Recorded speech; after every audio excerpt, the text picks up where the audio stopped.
Монгол Улсын их хурлын 2020 оны сонгуулийг одоо Ховд аймагт зохион байгуулж бэлтгэл ажил хангаж явуулах сонгуулийн аймгийн одоо сонгуулийн хороо маань 9 хүний бүрэлдэхүүнтэйгээр сонгуулийн ерөнхий хорооноос баталж одоо батлагдлаа. Өнөөдрөөс эхлээд аймгийн сонгуулийн хороо одоо үйл ажиллагаагаа явуулж эхэлнэ гэсэн үг. За миний бие одоо аймгийн сонгуулийн хорооны дараагаар бүх бол одоо нарийн бичгийн дараагаар мөн одоо 7 гишүүнтэйгээр одоо үйл ажиллагаа явуулж анхныхаа хуралдааныг хийж байна. За бид бас хуулийн дагуу одоо сумдынхаа одоо сонгуулийн хороог 4 сарын 25-наас өмнө байгуулах ёстой. За эхний ээлжинд бид энэ ажлаа хийн.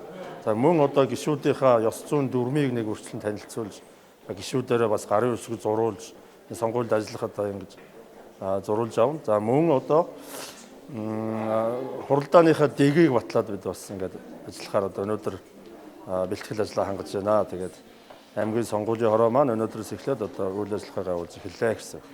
За одоо бол ингээд сонгуулийн хороо байгуулагдаад цаг хугацааны хуваар гэдэг бид одоо сонгуулийн ерөнхий хорооноос гаргаад баталсан байгаа. За энэ хуваарийн дагуу нэлээд одоо олон ажлууд хийн.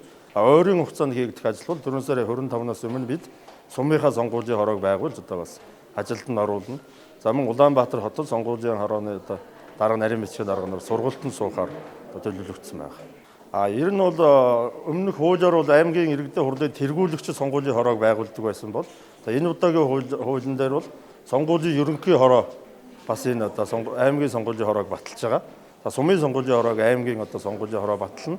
Хэсгийн хороог сумын одоо сонгуулийн хороо батлахаар ингэж хуульчилсан байгаа. За энэ удаагийн одоо сонгуулийн хороонд ажиллаж байгаа хүмүүс маань бас олон жил одоо сонгуулийн одоо хороонд орж ажиллаж сонгуулийг өдөртөж байгуулж ирсэн ийм туршлагатай хүмүүс одоо ихэнх нь байгаа. За мөн одоо төрийн албан хаагчид энэ сонгуулийг зохион байгуулж явуулж байгаагаар онцлогдсон.